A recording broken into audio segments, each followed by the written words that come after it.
Por milhares de anos, as pessoas conheciam apenas os planetas Mercúrio, Vênus, Marte, Júpiter e Saturno, que podiam ser vistos por meio de telescópios simples ou até mesmo a olho nu, se as condições fossem boas. Mas, no final do século XVIII, um famoso astrônomo, William Herschel, descobriu um novo planeta de cor azul gelada. No início, as pessoas pensaram que se tratava de uma estrela, mas depois perceberam que era um planeta. Hoje, o conhecemos como Urano, que está mais de 19 vezes mais distante do Sol do que a Terra. É tão longe que leva 84 anos para completar uma volta ao redor do Sol. Esse astrônomo também descobriu muitas outras coisas interessantes no espaço, como estrelas duplas e nebulosas. Em meados do século XIX, os cientistas notaram que algo puxava Urano e estranhamente atraía sua órbita. Eles pensaram que deveria haver outro planeta por lá e usaram a matemática para prever onde ele estaria. Finalmente, em 1846, encontraram Netuno com o auxílio de um telescópio. Ele era muito tênue para ser visto a olho nu porque estava muito distante do Sol. Era tudo muito empolgante. Quem sabe quantos outros planetas poderiam estar lá à espreita na escuridão do nosso sistema solar? Em meados de 1800, os astrônomos notaram que algo incomum estava acontecendo no céu. Um planeta pequeno e rochoso chamado Mercúrio estava se comportando de forma estranha. Ele não seguia a órbita previsível que se esperava. Um dos astrônomos era um brilhante cientista francês, Urbain Le Verrier. Ele apresentou uma teoria de que poderia haver outro planeta em nosso sistema solar que ninguém havia descoberto ainda e que estaria localizado em algum lugar entre Mercúrio e o Sol. Esse corpo celeste hipotético, que o astrônomo chamou de Vulcano em homenagem ao deus romano do fogo, teria uma superfície incrivelmente quente e poderia ser uma possível explicação para o estranho comportamento de Mercúrio. Le Verrier nunca afirmou com certeza que Vulcano era realmente a única coisa que estava perturbando a órbita de Mercúrio, mas, empolgados com a possibilidade de descobrir um novo planeta, astrônomos de todo o mundo aceitaram a ideia de Vulcano. Para algo que não existia, as pessoas se empenharam em desenvolver ideias e obter informações sobre ele. Alguns cientistas não achavam provável que tivessem deixado passar outro planeta tão grande quanto Mercúrio. Teria sido difícil não vê-lo até então, mas havia uma pequena chance de existir um menor dentro da órbita de Mercúrio que estivesse muito próximo do Sol e que não pudesse ser visto. Uma teoria dizia que estava a cerca de 20 milhões de quilômetros de distância da nossa estrela. Mercúrio é o planeta com a órbita mais excêntrica em nosso sistema solar, mas o ponto mais próximo que chega do Sol é cerca de 46 milhões de quilômetros. Isso significa que Vulcano estaria a menos da metade dessa distância. A teoria prosseguiu dizendo que, se ele existisse, orbitaria nossa estrela a cada 19 dias e 18 horas e sua trajetória estaria inclinada cerca de 12 graus em relação a de outros planetas em nosso sistema solar. A posição de Vulcano, em seu ponto mais distante do Sol, ainda estaria muito próxima dele para ser vista a olho nu, mesmo durante o crepúsculo. A única chance de avistá-lo seria durante um eclipse solar ou quando passasse em frente ao Sol, o que, conforme a teoria, aconteceria de 2 a 4 vezes por ano. Havia uma teoria de que esse planeta misterioso estava tão próximo do Sol que só poderia ser visto durante um eclipse solar total, quando a Lua bloqueava o brilho ofuscante da estrela. Assim, toda vez que havia um eclipse, os cientistas olhavam para ela, na esperança de vislumbrar Vulcano. Os pesquisadores estavam se esforçando muito, mas não importa o que fizessem, não conseguiam encontrar esse planeta misterioso. Alguns astrônomos afirmaram tê-lo visto durante eclipses, mas ninguém jamais conseguiu confirmar ou encontrar evidências disso. A teoria de Vulcano foi deixada à espera de tempos melhores. Einstein tinha uma ideia diferente. Você conhece a teoria da relatividade geral dele, certo? Foi então que ele afirmou que a gravidade não era um tipo de força natural, mas um resultado da curvatura do espaço-tempo devido à presença de objetos espaciais gigantes, como planetas e estrelas. Os planetas giram em torno do Sol em sua órbita normal, porque o espaço-tempo é curvo. Isso significa que eles estão meio que caindo em direção à estrela central do nosso sistema solar. Albert Einstein tentou explicar a órbita incomum de Mercúrio usando sua própria teoria da relatividade. Diferente dos outros planetas de nosso sistema solar, a de Mercúrio não era tão circular. Em vez disso, parecia oscilar levemente, como se houvesse uma força invisível puxando-o para longe. O genial cientista disse que isso poderia estar acontecendo porque a gravidade maciça do nosso Sol estaria, na verdade, curvando o tecido do espaço-tempo ao seu redor. Ele afirmou ser possível que essa situação tenha alterado um pouco a órbita de Mercúrio. A comunidade científica levou algum tempo para testar essa teoria, mas ela acabou parecendo ser a mais plausível. Embora a teoria de Einstein tenha nos dado uma explicação mais elegante para a estranha órbita de Mercúrio, alguns cientistas ainda mantinham a esperança em Vulcano. Foi especialmente difícil abandonar a ideia sobre ele, porque Mercúrio também é realmente difícil de ver de onde estamos. Porém, mais tarde, cada vez mais cientistas começaram a aceitar a teoria de Einstein acima de sua imaginação e observavam um eclipse solar total, especificamente para testar a teoria da relatividade de Einstein, não por causa de Vulcano. Este não foi o único planeta hipotético sobre o qual todos estavam falando. Na era mais recente, alguns acreditam que poderia haver um outro misterioso à espreita na parte externa de nosso sistema solar. Porém, é mais provável que este exista. Ninguém o viu diretamente ainda, mas simulações de computador mostram que o chamado Planeta 9 ou X provavelmente está em algum lugar além de Netuno. Ambos podem ser semelhantes em tamanho.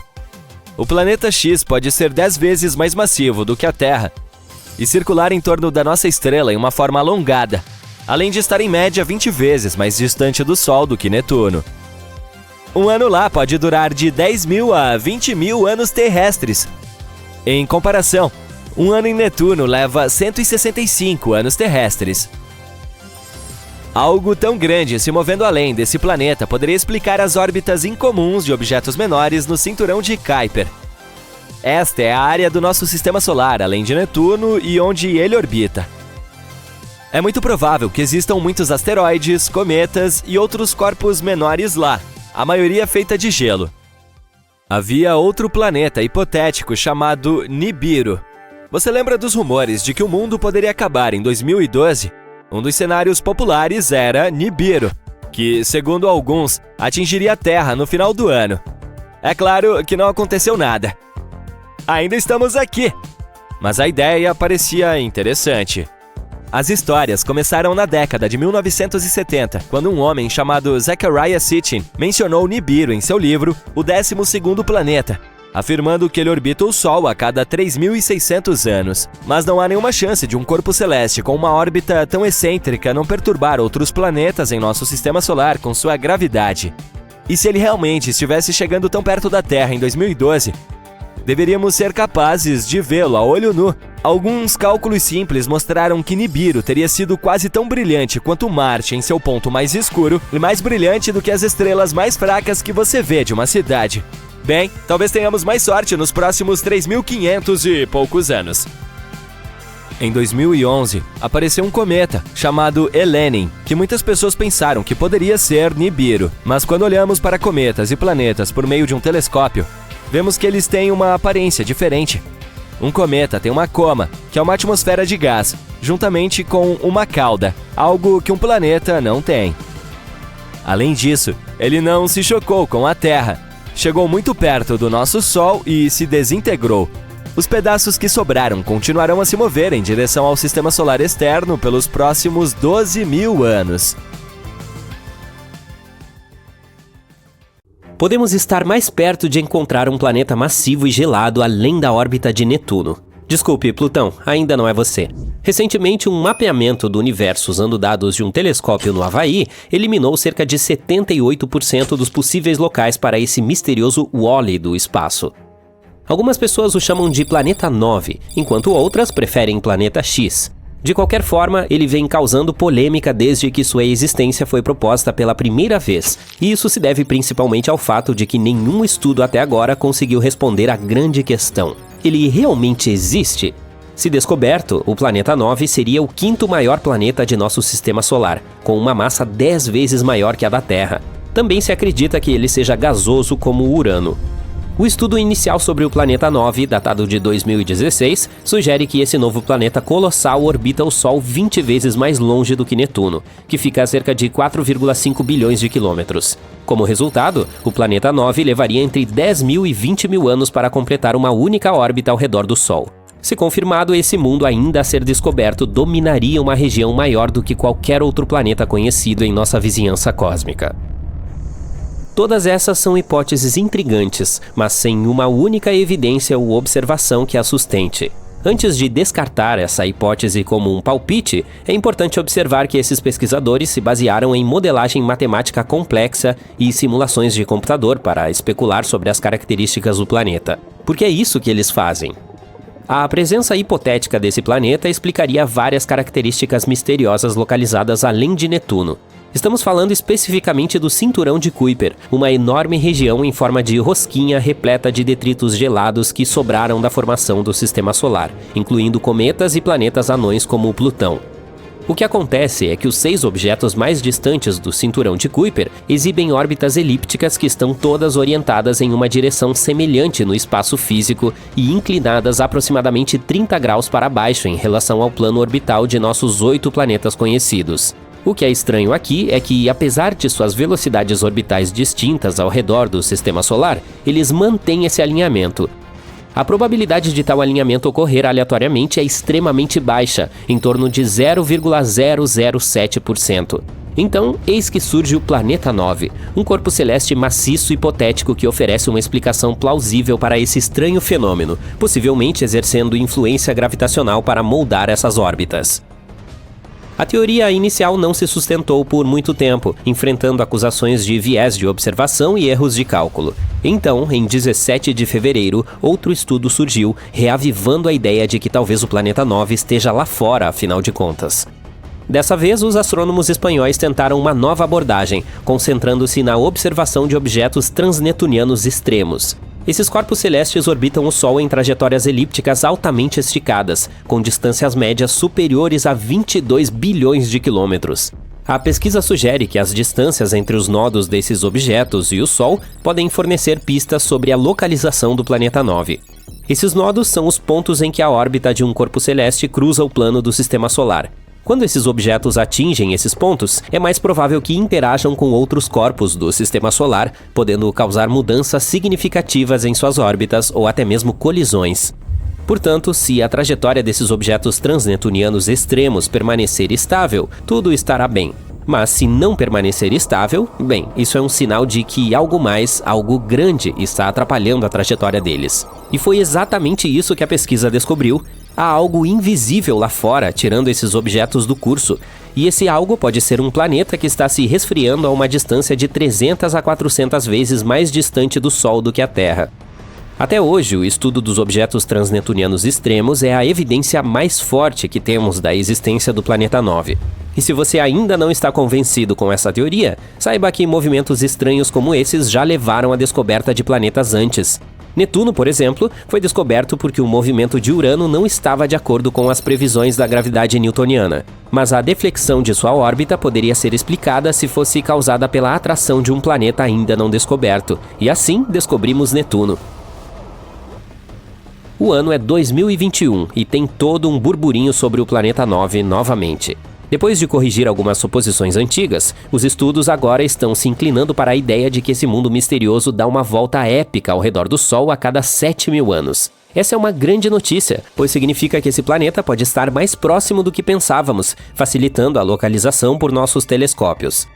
O artigo também sugere que há uma enorme chance de 99% de que as órbitas estranhas desses objetos distantes se devam a esse planeta invisível, e não apenas a uma coincidência cósmica. Agora, as chances de toda essa situação ser um acaso caíram para uma chance em 250, o que é muito melhor do que a chance de 1 em 10.000 que tínhamos em 2016. Todos esses números otimistas nos trouxeram ao ponto em que estamos hoje, mantendo nossas esperanças e trabalhando em equipamentos melhores para continuar a missão de detectar o Planeta 9. Conforme mencionado anteriormente, pesquisadores do Havaí criaram uma espécie de mapa do tesouro utilizando o telescópio de pesquisa panorâmica e sistema rápido de resposta, para eliminar 78% de suas localizações. Essa é uma ótima notícia, considerando o desafio que é encontrar uma agulha do tamanho de um planeta em um palheiro cósmico.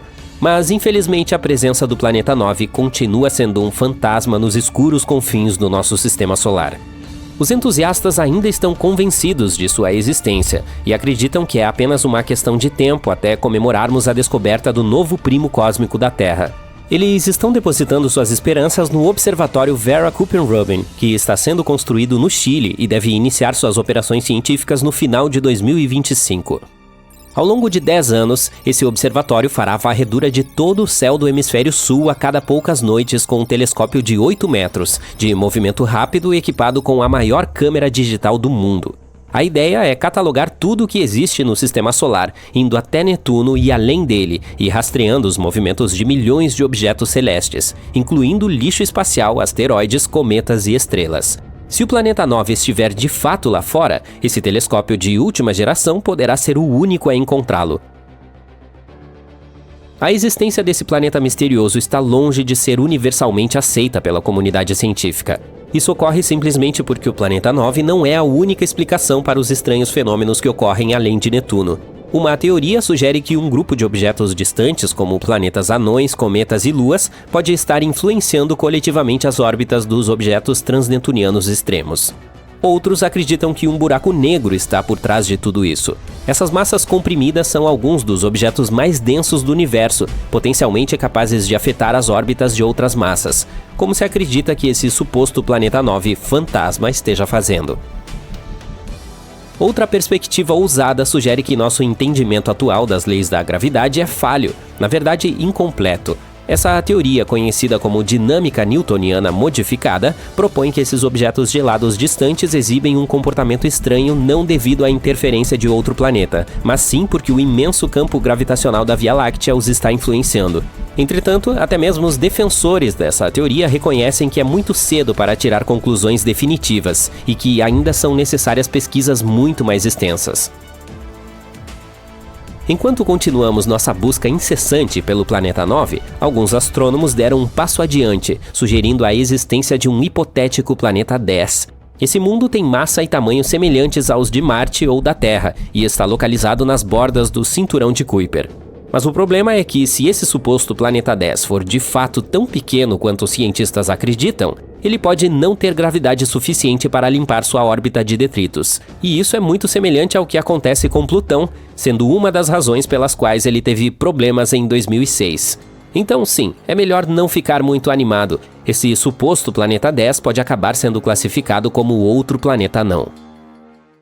Durma com essa! Os polvos são visitantes do espaço sideral.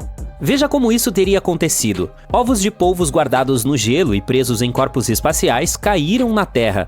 Em seguida, esses indivíduos teriam se misturado a um conjunto pré-existente de informações genéticas disponíveis em nosso planeta. E pronto, os polvos nasceram. Pode ser um grande exagero justificar que esses animais altamente inteligentes são seres extraterrestres. Mas a ideia é baseada em uma teoria que existe desde a Grécia Antiga, algo conhecido como panspermia. Esta é uma hipótese que diz que a vida existe em todo o universo, não apenas nos planetas. Portanto, coisas como poeira espacial, asteroides e até mesmo naves espaciais têm sua parcela de vida colada a eles. E quando viajam pela galáxia, a vida é disseminada. Essa linha de pensamento tem sido polêmica porque vai contra a ideia de que toda a vida se originou aqui mesmo na Terra. Mas, por mais que essa nova teoria do polvo possa ser revigorante, não contribui muito substancialmente para a busca de vida em outros planetas. Ela é muito hipotética. Os polvos são de fato incrivelmente antigos. O fóssil mais antigo conhecido pertence a um animal que viveu há quase 300 milhões de anos. Para a sua informação, isso foi antes de nossos amigos dinossauros percorrerem a Terra. Espere, tem mais! Os braços deles têm vontade própria. Isso porque 2/3 de seus neurônios estão nos braços, não na cabeça. Isso significa que esses membros podem resolver o problema de como abrir um marisco enquanto o dono está preocupado com outras coisas. Isso é multitarefa em nível ninja. Ah, e assim como outros animais, como chimpanzés e golfinhos, os polvos demonstram ser bons em manobrar ferramentas, como pegar conchas velhas e usá-las como um lar temporário. É claro que os animais mais inteligentes de nosso planeta somos nós, os humanos, de acordo com nós mesmos. Mas parece que não damos crédito suficiente aos porcos. Eles são tão inteligentes que podem jogar videogame. Não é Minecraft. Mas em um estudo acadêmico recente, os cientistas fizeram 4 deles jogar um jogo de joystick. Eles tinham que manipular o controle de modo que a bola em movimento atingisse a parede e em seguida recebessem uma recompensa. Os 4 se saíram muito bem no teste, o que foi surpreendente até mesmo para os cientistas. Os pombos também passaram em um teste impressionante. Eles foram treinados para diferenciar uma pintura de Picasso de uma de Monet e não tiveram dificuldade em aprender. Depois foram capazes de aplicar esse conhecimento identificando obras de arte que não tinham visto anteriormente, o que significa que realmente entenderam a diferença entre cada pintor. E os coitadinhos são sempre vistos como um incômodo. Se colocássemos os cangurus em um concurso de a habilidade mais incrível dos animais, eles venceriam. Isso se deve principalmente ao fato de que quebram a regra das 4 patas. Uma das espécies de canguru, o vermelho, usa a cauda para ajudar a impulsioná-lo para frente. Visualmente ele tem 4 membros, mas na prática utiliza 5. É um bicho biologicamente construído para usar a cauda como um 5º membro, pois ela é repleta de vértebras articuladas e músculos espessos. É claro que tinha que ser um bicho australiano. Brincadeiras à parte, a Austrália é o lar de uma variedade de animais únicos, como a cobra mais venenosa do mundo. Esse réptil não tão bonito é conhecido como taipã do interior, e seu veneno é suficiente para derrubar 100 adultos. Ainda sobre o tema de bichos perigosos, a ilha também abriga uma das aranhas mais venenosas do mundo, a teia de funil, que pode ser encontrada não muito longe do centro de Sydney. Caramba! A pequena sereia pode ter nos mostrado que a vida é boa no fundo do mar, mas ela não mencionou nada sobre as formas bizarras do tamboril, um tipo especial de peixe com um enorme nariz de chicote conectado à parte frontal de seu corpo. Ele parece estar sempre segurando uma lanterna, exceto pelo fato de que se trata de um tipo de bioluminescência. E é algo longe de ser romântico, pois o peixe a utiliza para atrair peixes menores como refeição. Foi em 1999 que os cientistas descobriram que esses pequeninos passam a maior parte de suas vidas de cabeça para baixo. Eles nunca tinham visto nada parecido. Pairando sobre o fundo do Oceano Pacífico a uma profundidade de cerca de 5.000 metros, onde a luz quase não chega, lá estavam os tamboris. E fazem isso porque, como vivem perto do solo marinho, sua lanterna embutida ilumina o solo em busca de comida. Até que podem ser estranhos, mas são muito inteligentes. Recentemente, cientistas descobriram uma espécie de animal que não tem cérebro nem cabeça e é bastante inteligente. Conheça a estrela quebradiça. Essa criatura de 5 braços é um feixe de nervos e provou ser muito esperta. Em um experimento recente, os cientistas diminuíram a luz enquanto alimentavam algumas delas com sua guloseima favorita, camarões deliciosos. Após 10 meses de condicionamento, esses bebês saíam do esconderijo assim que os cientistas apagavam a luz da sala em que estavam. Certamente estavam esperando desfrutar de uma refeição deliciosa. Realmente não devemos julgar um cérebro pelo seu tamanho, ou nesse caso, pela falta dele. Existe algo conhecido como o comportamento do gato laranja, e aparentemente não se trata apenas de um meme. Até agora, os cientistas conseguiram entender que a cor da pelagem está ligada ao gênero do felino. E como o laranja é um cromossomo X, o gato dessa cor geralmente é macho, como o Garfield. O chamado comportamento do gato laranja descreve os bichos ruivos como agentes do caos. Novamente, muito parecido com o Garfield. Entretanto, não há estudos conclusivos sobre a real relação entre a cor da pelagem e o comportamento do felino. Em termos de visão, os camarões mantis provavelmente têm a mais psicodélica de todos os animais. Essas criaturas de aparência engraçada possuem 16 variedades de fotorreceptores, sendo 5 delas reservadas para o espectro ultravioleta ou UV. Os raios ultravioletas são comprimentos de onda realmente curtos, invisíveis para os seres humanos. O que a ciência ainda não entende é como exatamente esses camarões mantis enxergam o mundo ao seu redor. É claro que conseguem perceber várias cores, mas não necessariamente distinguir todas. Pode ser que apenas vejam muitas cores muito vivas e borradas, mas ainda não descobrimos uma maneira de verificar isso. Dizer que as preguiças são fofas é um eufemismo. Elas podem ser um dos animais mais amigáveis da selva, mas há mais. Se você olhar atentamente para o casaco de pele delas, perceberá toques de verde. Trata-se, na verdade, de pequenas algas que crescem ali e ajudam as preguiças a se camuflarem melhor na selva, mas também as nutrem. As pequenas fendas dentro do pelo criam um ambiente perfeito para a reprodução dessas algas, e os cientistas descobriram espécies que não existem em nenhum outro lugar do mundo. Elas sobrevivem com uma pequena ajuda de seus amigos. Nas profundezas do deserto do Saara, você encontrará uma pequena criatura conhecida como raposa fennec. Esse animal de orelhas enormes se adaptou perfeitamente para sobreviver nesse ambiente hostil. As orelhas enormes ajudam a dissipar o calor insuportável do deserto, além de ajudar a caçar presas subterrâneas. Conheça esse cara. Ao contrário do que o nome sugere, o panda vermelho é mais parecido com um guaxinim do que com um panda gigante. Você encontrará muitas dessas criaturas do tamanho de um gato na região do Himalaia, pulando de árvore em árvore e se agasalhando para tentar se aquecer do clima rigoroso. Elas são gentis e amigáveis como seus primos grandes, e ocasionalmente gostam de comer alguns pedaços de bambu. E há as abelhas. Em comparação com os seres humanos, o cérebro delas é do tamanho de uma cabeça de alfinete. No entanto, são capazes de fazer coisas surpreendentes. Digamos que uma abelha esteja ficando sem energia após um longo voo de busca. Ela precisa desesperadamente de um pouco de mel para continuar voando, mas de forma inteligente não precisa voltar para a colmeia para se recarregar. Basta pedir para uma colega, diretamente do estômago dela, e continuar voando. Esse tipo de sistema descentralizado permite que elas criem sociedades altamente eficazes. Uma sociedade em que as abelhas não precisem passar pelas filas em frente às células de mel, por exemplo. Brincadeira.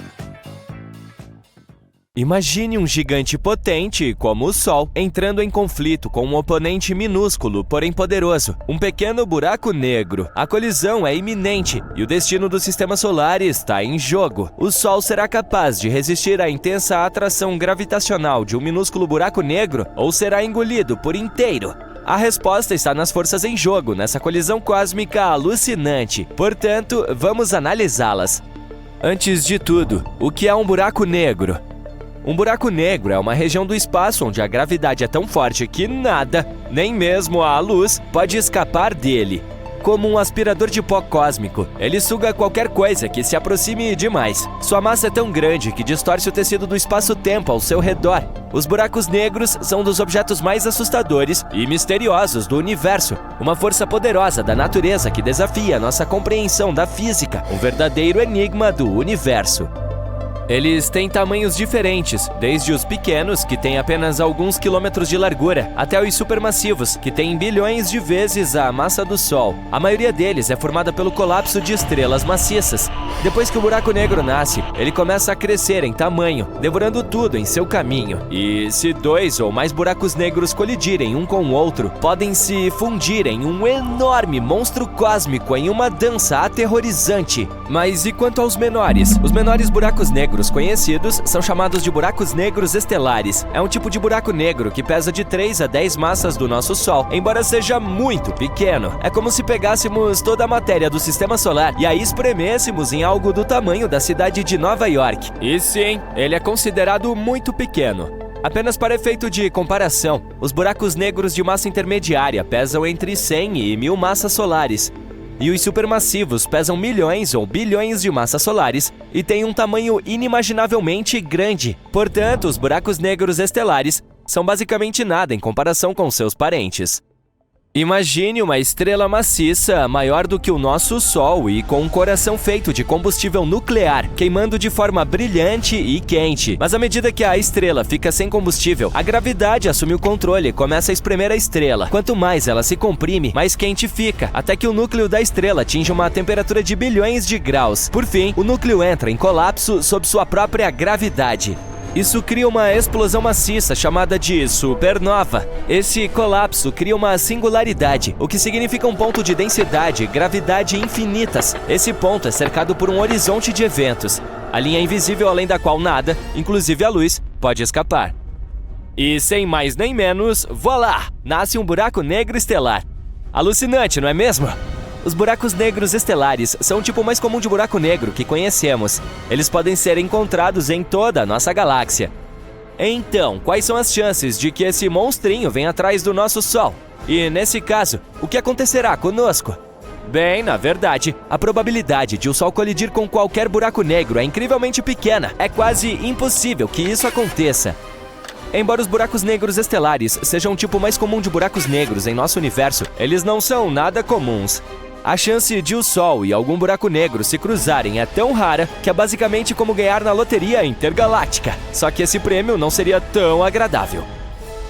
Para 2023, o buraco negro conhecido mais próximo do nosso sistema solar é o Gaia BH1. Ele é cerca de 10 vezes mais pesado que o nosso Sol. E mesmo esse está a cerca de 1.600 anos-luz de distância de nós, o que equivale a 4 trilhões de milhas. Portanto, é seguro dizer que o nosso Sol não vai a lugar algum tão cedo. Mas nunca diga nunca. Assim como em qualquer evento astronômico, precisamos entender as diferentes maneiras pelas quais algo assim poderia acontecer. Por exemplo, isso seria possível se um buraco negro desgarrado passasse pelo nosso sistema solar, da mesma forma que um cometa ou asteroide. Infelizmente, ao contrário dos cometas e asteroides, os buracos negros são invisíveis e só podem ser detectados por sua atração gravitacional. Portanto, não é como se víssemos um grande e ameaçador buraco negro vindo em nossa direção. Em vez disso, só saberíamos da sua presença se causasse algum tipo de distúrbio nas órbitas de objetos próximos. Tá, e daí? Sabemos que o Sol é uma estrela maciça e luminosa no centro do nosso sistema solar. Tem cerca de 4,5 bilhões de anos e tem combustível suficiente para durar mais 5 bilhões de anos. Essa estrela é tão grande que é difícil até mesmo compreender seu tamanho. De fato, se você colocasse todos os planetas do nosso sistema solar dentro dela, ainda haveria espaço para mais. E ela é tão maciça que contém quase 100% da massa total do sistema solar.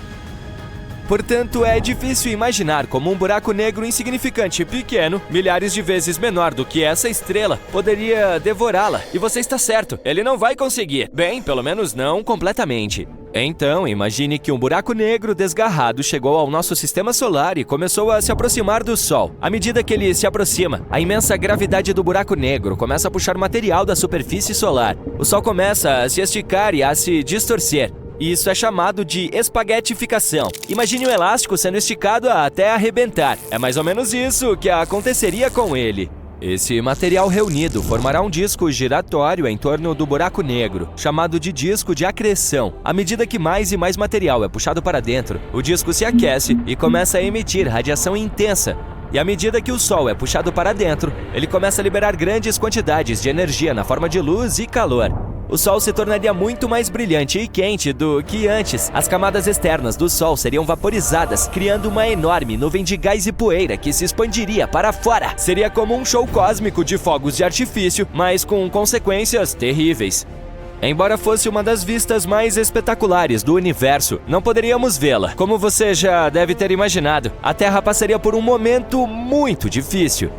A radiação intensa e o material solar causariam grandes incêndios florestais, e o calor intenso vaporizaria os oceanos. A Terra seria banhada por um fluxo constante de partículas de alta energia e a atmosfera seria ionizada. Em resumo, as chances de sobrevivência de qualquer vida seriam próximas de zero. E essa colisão teria consequências de longo alcance não apenas para a Terra, mas para todo o sistema solar. A radiação e o calor intensos vaporizariam tudo em seu caminho.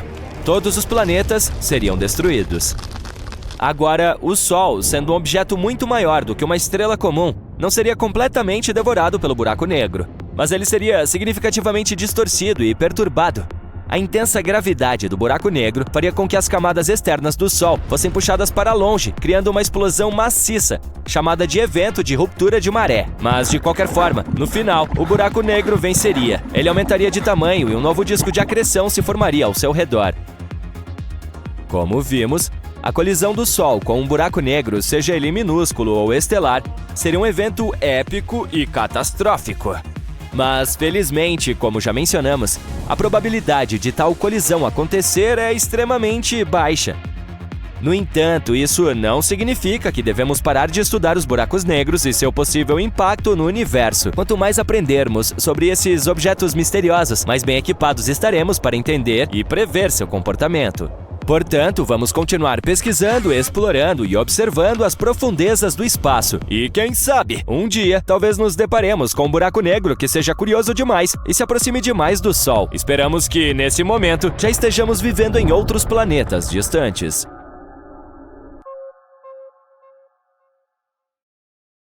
Os icônicos anéis de Saturno desaparecerão em menos de 2 anos. Em breve, não poderemos ver a grande mancha vermelha de Júpiter. A atmosfera de Plutão pode sumir a qualquer momento. Até mesmo o próprio universo pode estar se evaporando lentamente neste exato momento. Mas deixa eu começar desde o início. Os anéis de Saturno não desaparecerão para sempre, pelo menos em um futuro próximo. Mas aparentemente vão estar fora da vista. Esse fenômeno é causado pela inclinação do planeta à medida que ele orbita o Sol. Como resultado, os atraentes anéis que adornam o gigante gasoso ficarão invisíveis para os observadores de estrelas em 2025. Esse sumiço chocante ocorre porque os anéis finos de Saturno ficam voltados para a borda. É como segurar uma folha de papel horizontalmente na altura dos olhos, paralela ao chão, de modo que apenas a borda do papel possa ser vista. Algo semelhante acontece com os anéis do gigante gasoso. À medida que as estações do planeta avançam, em vez de vermos o lado sul deles inclinado em nossa direção, começamos a ver o norte, mas em seguida, o planeta se inclina novamente, revelando o lado sul mais uma vez. Essa mudança acontece a cada 15 anos, quando o nosso planeta passa pelo plano dos anéis do gigante gasoso. A última vez que esse fenômeno ocorreu foi em 2009. Depois disso, eles voltaram a ficar visíveis gradualmente ao longo de vários meses. Agora estarão na borda em março de 2025.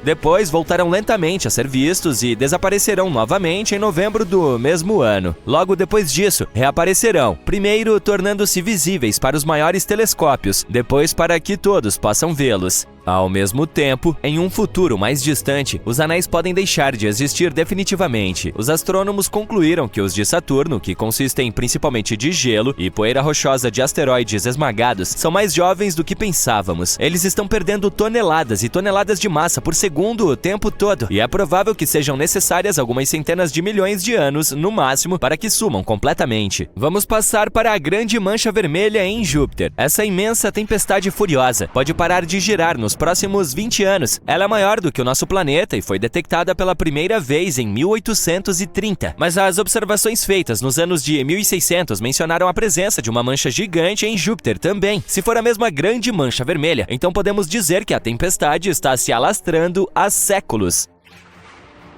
O vórtice da tempestade permaneceu tão poderoso graças às correntes de jato de 400 a 600 km por hora de Júpiter. Mas como qualquer outra tempestade, a Grande Vermelha não pode continuar a se enfurecer para sempre. Ela está encolhendo há muito tempo. Em 1 ou 2 décadas, prevê-se que se transforme no Grande Círculo Vermelho. E quem sabe, talvez mais tarde, se transforme na Grande Memória Vermelha.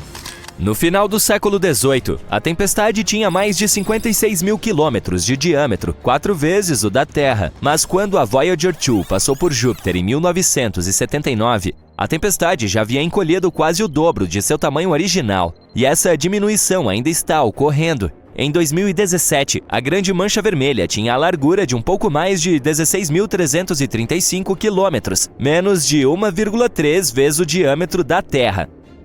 Continuando, a atmosfera de Plutão está passando por uma estranha transformação. Esse planeta anão gelado, situado a mais de 4 bilhões de quilômetros de distância da Terra, na região do cinturão de Kuiper, chamou a atenção dos astrônomos em 18 de fevereiro, quando passou em frente a uma estrela. Com uma fonte de luz tão poderosa iluminando Plutão, os pesquisadores conseguiram examinar o planeta anão e sua atmosfera, e chegaram à chocante conclusão de que ela está congelando novamente em sua superfície, à medida que ele fica cada vez mais frio. Os astrônomos usaram vários telescópios em diferentes pontos nos Estados Unidos e no México para observar Plutão e sua fina atmosfera, que é feita principalmente de nitrogênio. Ela é sustentada pela pressão de vapor do gelo na superfície. Por cerca de 25 anos, o planeta anão tem se afastado do Sol e a temperatura de sua superfície tem diminuído gradualmente. No momento, ele está realmente longe de nossa estrela, mas em algum momento começará a se aproximar em outras regiões de sua órbita incrivelmente grande. Além da Grande Mancha Vermelha de Júpiter, dos anéis de Saturno e da atmosfera de Plutão, também estamos perdendo estrelas. Mas elas não desaparecem, certo? Por milhares de anos, os cientistas acreditaram que as luzes no céu eram fixas e imutáveis. Mesmo depois de perceberem que essas luzes eram objetos físicos, assim como o Sol, eles ainda tinham certeza de que as estrelas passavam por grandes mudanças de forma extremamente lenta, em escalas de tempo de milhões e bilhões de anos. Na realidade, porém, as mais massivas, que podem ser centenas de vezes mais pesadas que o Sol, são capazes de passar por eventos catastróficos repentinos. Por exemplo, quando atingem o fim de suas vidas, morrem em explosões ofuscantes de supernovas, brilhando por meses a fio e visíveis em centenas de milhões de anos-luz. No entanto, há estrelas que parecem simplesmente perder a visibilidade. Isso deveria ser impossível. E nos últimos anos, um grupo de pesquisadores tentou descobrir se há realmente uma chance de esse fenômeno acontecer. Eles começaram a comparar dados coletados ao longo de décadas de observações. O projeto é chamado de Fontes que Desaparecem e Aparecem durante um século de observações, na tradução com as iniciais VASCO no original. Os cientistas estão interessados em todos os tipos de objetos que desaparecem, mas esperam encontrar uma estrela que tenha sido estável e presente por um longo tempo e que depois tenha desaparecido sem deixar vestígios. Mesmo que você aponte um telescópio super poderoso para lá, ainda assim não verá nada. Nosso entendimento atual do espaço e de suas leis sugere que as estrelas mudam muito lentamente durante longos períodos de tempo. Supõe-se que desaparecimentos dramáticos deixem rastros perceptíveis. É claro que isso não significa que todas as estrelas devam brilhar de forma constante. O céu está repleto das que mudam de brilho e pulsam. Mas o projeto VASCO trata de algo muito diferente. Eles querem encontrar algo que passe de uma estrela completamente estável para um desaparecimento total. Esse fenômeno ainda não foi documentado, e essa descoberta pode levar a uma nova física. E agora, vamos passar para a parte mais perturbadora, aquela sobre o universo em evaporação. De acordo com uma famosa teoria proposta por Stephen Hawking, os buracos negros, os objetos mais densos do universo, evaporam com o tempo. Eles perdem massa na forma de radiação bizarra. Porém, um novo estudo afirma que a radiação Hawking, ou algo muito semelhante a ela, pode não estar limitado aos buracos negros. É provável que esteja em toda parte e isso pode significar que o universo está evaporando lenta, mas seguramente bem diante de nossos olhos. Agora, a radiação Hawking é algo que ninguém jamais observou, mas teorias e experimentos sugerem que ela pode realmente existir. Vamos ver como funciona. Há uma concepção errônea de que os buracos negros são aspiradores cósmicos, sugando tudo que se aproxima demais com a ajuda de sua imensa força gravitacional. Na realidade, porém, eles não têm mais gravidade do que qualquer outro corpo de massa semelhante. O que os torna famosos é sua densidade. Quantidades incríveis de massa compactadas em um espaço muito pequeno. Em uma certa proximidade de um objeto tão denso, a atração gravitacional torna-se tão poderosa que é impossível escapar. Nem mesmo a velocidade da luz em um vácuo é suficiente. E essa é a coisa mais rápida conhecida no universo. Ao mesmo tempo, qualquer coisa suficientemente maciça ou densa pode produzir uma séria curvatura do espaço-tempo. Em palavras simples, o imenso campo gravitacional desses objetos faz com que o espaço-tempo se enrole em torno deles. Embora os buracos negros sejam um exemplo mais extremo, o espaço-tempo também se curva em torno de outros objetos superdensos, como anãs brancas e estrelas de nêutrons ou aglomerados de galáxias. Isso significa que qualquer objeto superdenso e supermassivo pode ter algum tipo de radiação semelhante à radiação Hawking. E após um período de tempo muito longo, isso poderia levar tudo no universo a evaporar, seguindo o destino dos antigos buracos negros supermassivos. Se isso for verdade, mudará nossa compreensão não apenas da radiação Hawking, mas também nossa visão do universo e seu e nosso futuro. O universo é um lugar grande, misterioso e em constante mudança. Mas, assim como temos fotos de bebê que mostram como éramos quando pequenos, os cientistas também têm uma foto de bebê do universo. Só que eles foram capazes de olhar 14 bilhões de anos no passado. Como isso é possível? Bem, vamos descobrir. Imagine ganhar o Oscar da ciência por uma foto que mostra o universo inteiro quando ele era apenas um bebê. Os cientistas conseguiram essa façanha fantástica usando a sonda Wilkinson Microwave Anisotropy Probe da NASA. Para tirar essa foto, eles construíram um satélite super legal, o lançaram no espaço e coletaram grandes quantidades de dados sobre o universo. Essa imagem acabou se tornando um tesouro cósmico. Ela ajudou a responder algumas das maiores perguntas do universo, mas também revelou alguns novos mistérios. Esses dados inovadores confirmaram o modelo padrão da cosmologia e nos disseram que nosso universo tem cerca de 13,7 bilhões de anos. Além disso, mostraram que os elementos da nossa tabela periódica regular constituem apenas uma pequena fração da receita do universo. Para dizer a verdade, essa não é bem uma foto no sentido usual. É claro que não podemos de fato fotografar o que aconteceu há tanto tempo.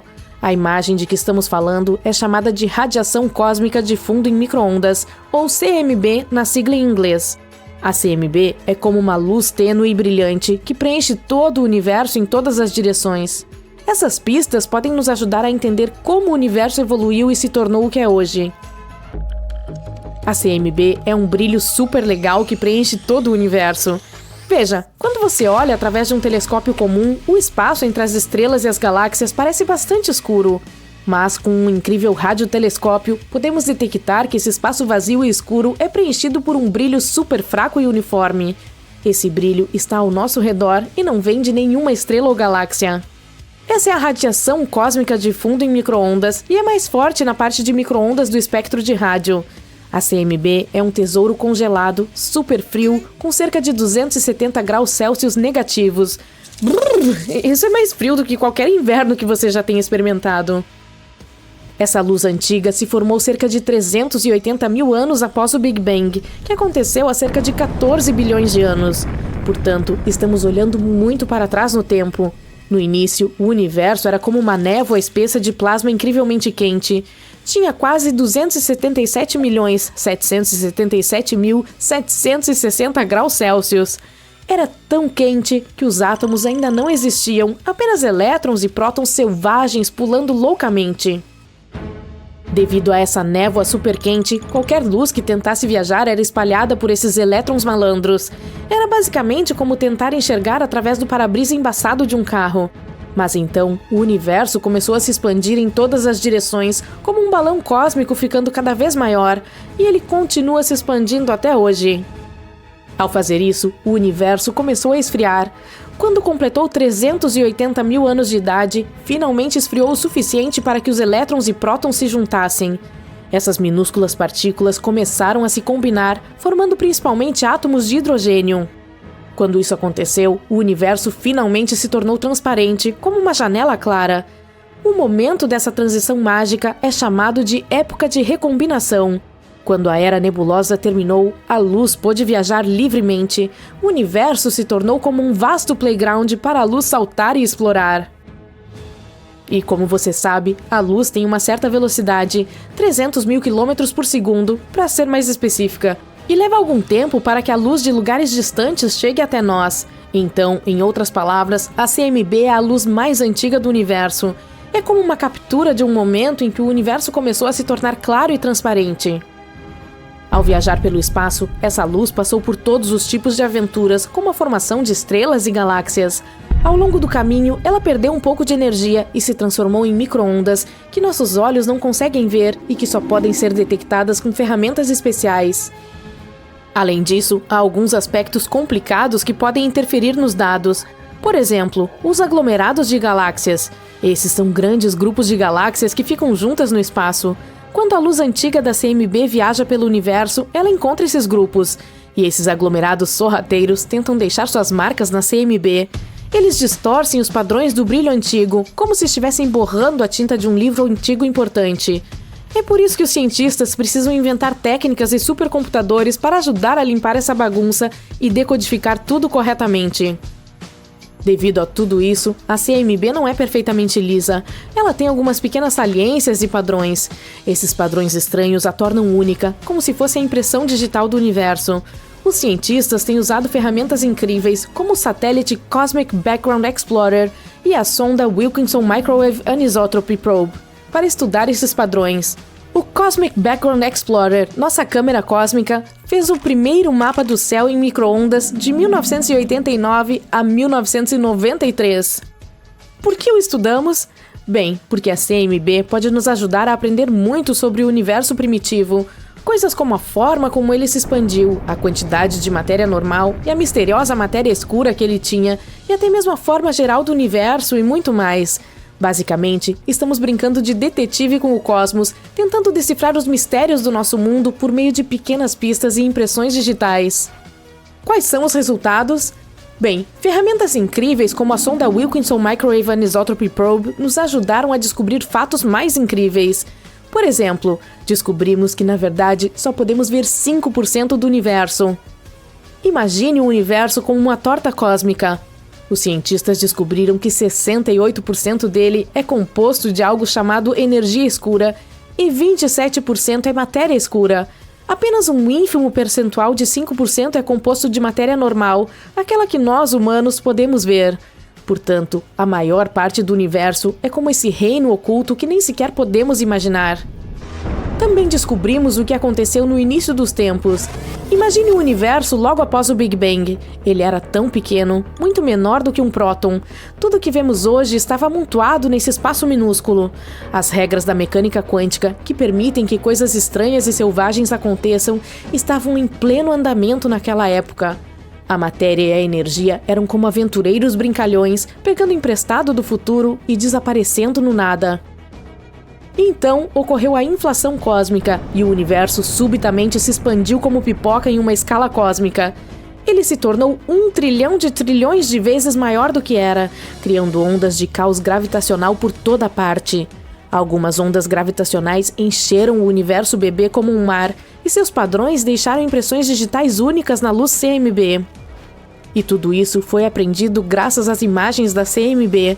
De qualquer forma, a NASA tem um plano incrível para estudar a imagem do bebê do universo. Eles usarão um observatório muito legal chamado Piper, que significa Primordial Inflation Polarization Explorer, ou explorador de polarização da inflação primordial em tradução livre. Imagine o Piper como um balão espacial especial que voará alto no céu a partir de um local chamado Fort Summer, em Novo México. Ele tem 2 potentes telescópios que ficam em um recipiente do tamanho de uma banheira de hidromassagem cheio de hélio líquido. Esse hélio líquido é super frio, com cerca de 269 graus Celsius negativos. Mas o Piper adora o frio porque é extremamente sensível. Qual é a sua missão? Aprender tudo sobre os primórdios do universo, desde a sua primeira foto de bebê. Quando o Piper estiver lá em cima, examinará cuidadosamente a CMB, tentando encontrar alguns padrões ocultos que guardam os segredos de como o universo cresceu e mudou ao longo do tempo. Esse espião com uma lupa estará examinando 85% do céu. O lançamento do Piper está programado para o final de setembro. Você poderá até mesmo assistir à emocionante ação de enchimento do balão ao vivo no site da Columbia Scientific Balloon Facility. Vai ser uma diversão de outro mundo. Então, bem, a radiação cósmica de fundo em micro-ondas é como um contador de histórias que viaja no tempo, nos dando pistas valiosas sobre o incrível passado do universo. Isso não é incrível? O espaço é cheio de surpresas e há muito mais a ser descoberto. Mantenha seus olhos nas estrelas e quem sabe o que mais encontraremos por aí? 23 de agosto de 2023, o dia em que a espaçonave indiana Chandrayaan-3 fez história ao se tornar a primeira a tocar o Polo Sul lunar, um lugar que normalmente não podemos ver da Terra. O que torna esse esconderijo lunar tão fascinante para os cientistas? Bem, ao que parece, ele está escondendo algo precioso: gelo lunar. Acredita-se que esse lugar seja mais abundante em gelo do que o que encontramos no norte. E não é difícil entender por que os cientistas estão tão entusiasmados com isso. É uma fonte de água congelada, e ela pode se tornar a chave para a construção de um lar lunar permanente, ou até mesmo abastecer missões para Marte. Os cientistas sabiam da existência desse gelo há mais de 2 décadas, desde que uma espaçonave da NASA o encontrou acidentalmente durante uma de suas missões. Então, em 2018, a NASA declarou triunfantemente que tinha 100% de certeza sobre isso, afirmando que o Polo Sul da Lua é abundante em água. Imagine o seguinte: os futuros colonizadores lunares poderiam aproveitar esse suprimento de água, o que poderia nos ajudar a sustentar a vida na estéril paisagem lunar. Além disso, ao dividir a água de forma inteligente em oxigênio e hidrogênio, poderíamos obter ar e combustível para foguetes. Tudo isso tornaria as missões lunares mais viáveis e autossustentáveis. É também um grande vislumbre do passado. Esse gelo antigo, talvez tão antigo quanto a própria Lua, poderia desvendar os profundos mistérios da Lua e da Terra. Mas parece que a água não é rara no espaço. Pode haver muitos planetas por aí onde a vida poderia se desenvolver. Sabemos disso porque começamos a encontrar vapor de água ao redor de estrelas, e essa água é notavelmente semelhante à do nosso próprio sistema solar. Essa descoberta sugere que a água da Terra veio originalmente do espaço. A água se forma ao redor das estrelas em uma nuvem de vapor extremamente quente. Em seguida, ela se transforma em gelo e adere a minúsculas partículas de poeira. Com o passar do tempo, essas partículas se unem e se tornam objetos maiores, como cometas, planetas e outros. Algumas delas se tornam cometas e planetas em nosso próprio sistema solar. E é assim que a água está se espalhando pelo universo, e pode ser como ela chegou ao nosso planeta e à Lua também. Os cientistas acreditam que o gelo lunar pode ter chegado aqui há muito tempo. Talvez tenha pegado carona em asteroides ricos em água que se chocaram com a superfície da Lua. Tudo isso tem grandes implicações para nós. O Polo Sul é uma tela ideal para a humanidade estabelecer uma verdadeira base lunar. Imagine cúpulas de tijolos conectadas por túneis subterrâneos secretos. Elas estarão cheias de pessoas ocupadas operando computadores. Outras estarão percorrendo a paisagem lunar em seus jipes a caminho da mineração de recursos preciosos. Temos algumas ideias bem legais sobre como construir isso. Em primeiro lugar, você provavelmente imagina transportar da Terra abrigos pesados e que consomem muito dinheiro. Mas talvez haja uma maneira mais eficaz? Pense em nossa história como civilização. Toda vez que nos aventurávamos em um novo lugar, pesquisávamos os recursos disponíveis nos arredores e os usávamos para sobreviver e prosperar. Foi assim que nos espalhamos por nosso próprio planeta. E então, por que não poderíamos nos espalhar pela Lua da mesma forma? Agora, você pode se perguntar quais recursos a Lua pode oferecer. Sabemos do gelo, que pode ser transformado em água, mas podemos ver claramente que nosso satélite não tem vegetação exuberante e alimentos comestíveis. Bem, pode não ser óbvio, mas a Lua tem algo a oferecer: recursos minerais e luz solar. Ao contrário da Terra, onde o Sol nasce e se põe, os polos lunares oferecem uma bela vista. O Sol orbita graciosamente o horizonte o dia inteiro. Isso significa que ele pode fornecer uma fonte de energia quase ininterrupta. Imagine viver em um mundo banhado por uma luz solar perpétua. Tenho certeza de que os painéis solares vão adorar. Eu? Nem tanto. Ainda assim, podemos usar não apenas a luz do Sol, mas também seu calor. Honestamente, deveríamos usar tudo. Se ficarmos com metal de sobra ao produzir oxigênio, que encontremos um propósito para esse metal também. Precisamos tratar o meio ambiente com responsabilidade, não apenas na Terra, mas também na Lua. É por isso que os cientistas estão aprendendo a transformar os recursos mais abundantes da Lua, o regolito, em tijolos resistentes. Eles têm sido bastante inventivos ao descobrir como criar tijolos lunares. Os cientistas querem usar o calor do Sol para derreter a poeira lunar, camada por camada, essencialmente criando uma impressora 3D para a poeira lunar. Os engenheiros também cozinharam tijolos usando fornos solares e trabalharam o solo lunar com micro-ondas. Eles se tornaram bastante hábeis nisso. Então sim, talvez possamos estabelecer uma pequena fábrica de tijolos na Lua e construir casas de regolito. É como Minecraft na vida real. Assim que você encontra um novo material bacana, precisa construir uma casinha com ele. Se forem bem-sucedidos, esses tijolos poderão ser usados para construir prédios inteiros, possivelmente cobrindo módulos infláveis ou dando nova vida a naves terrestres abandonadas. Então os astronautas precisarão se tornar pedreiros habilidosos?